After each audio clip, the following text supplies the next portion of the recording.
តែមានអូនធ្វើឲ្យអារម្មណ៍បងមិនល្អមានតែលងកកបងអាចប្រាប់ត្រង់បានអូនមិនទៀមទាក្នុងនាមជាមនុស្សរំខានប្រាប់ត្រង់ក៏បានអូនសងចិនដើរចេញមិនបន្តក៏មិនអោយគេចាំ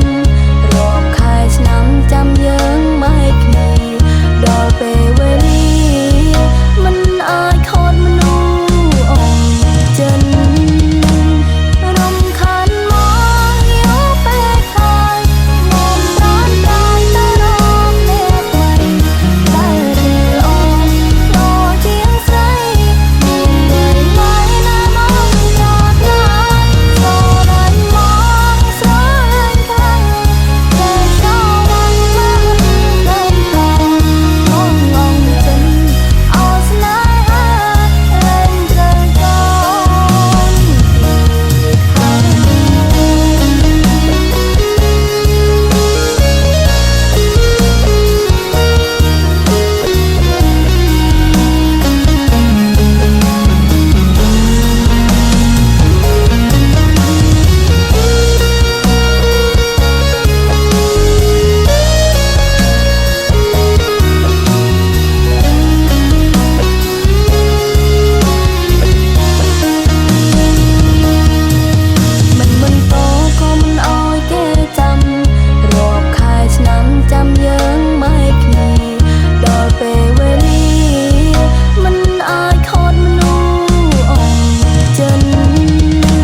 មុំត្រានត្រាយទៅរកអ្នកថ្មី